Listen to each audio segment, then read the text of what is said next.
नमस्कार मु प्रियदर्शिनी आपण मानक स्वागत करुछि प्रियदर्शिनी क्रिएशन को। आज आम बनैबा आलू पूरी एवं आलू सब्जी। तेबे चलंतु स्टार्ट करिबा आज रेसिपी। आलूर सब्जी बनाइबा मु एठी नेछि तेजपत्र, दालचीन, गुजराती, कटा कंचा लंका, कटा पियाज, अदा रसुण पेस्ट एवं किछि कटा टमाटो।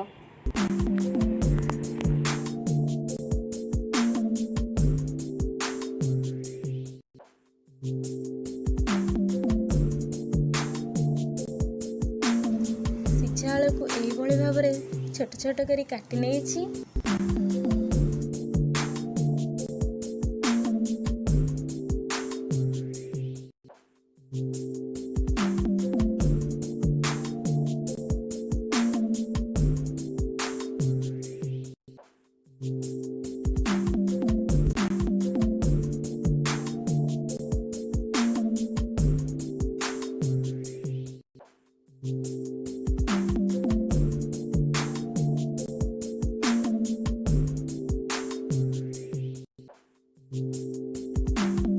एबे आम एथिरे काटिकी रखिता कंचा लंका एवं पियाज को पकाइबा।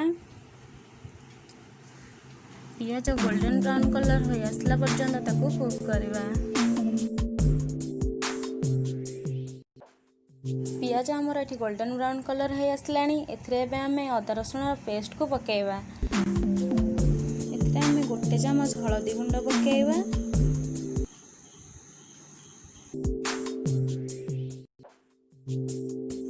काटिकी रखिथिबा टमाटो को ऐड करिबा।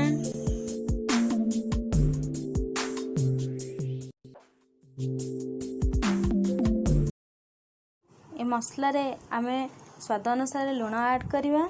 आपण चाहिले लुणर क्वांटिटी कम किंबा बेसी मध्य करि परिबे।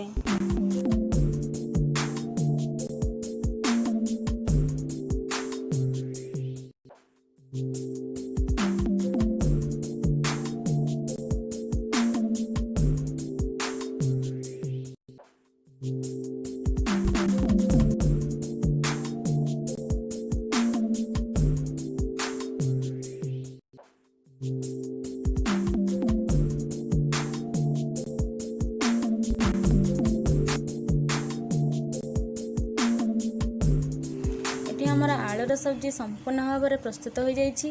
तबे चलंतु स्टार्ट करिबा आलू पूरी। आलू पूरी बनाइबा पे मु एठी 2टी आलू को एही बळे भाव में छोट छोट गुंड करी काटि नेछि।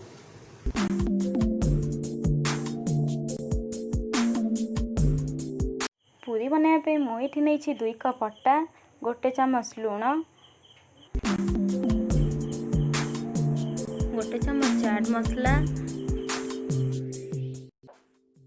एवं किछि खाइबा सोडा को ऐड करिछि। एबे हमें ए सब को भला भाव में मिक्स कर दबा। मु काटी की रखिथिबा आलू को ऐड करूछि एवं आटा सह आलू को भला भाव में मिक्स करि नबा।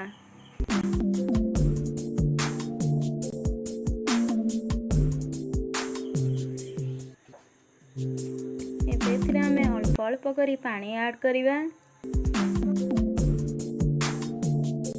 नरम हवा पे किसी तेल ऐड करवा। एबे ए सब को भला भाव में चकड़ी दबा।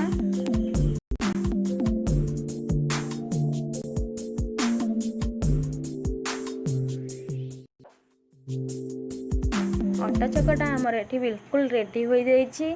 एबे हमें यहाँ को 10 रु 15 मिनट पई कवर करी रखी दबा।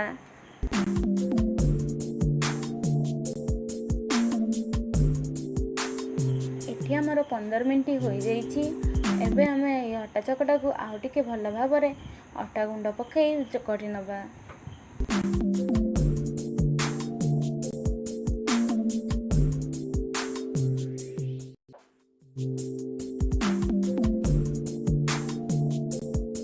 पूरी बनाइबा एही भली भाव में छोट छोट गोला करि नबा।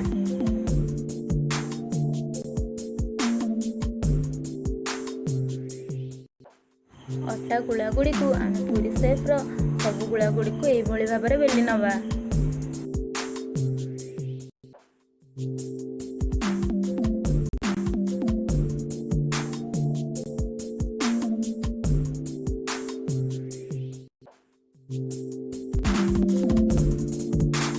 कढ़ाई रे तेल गरम करी सब पूरी को छाणी दबा।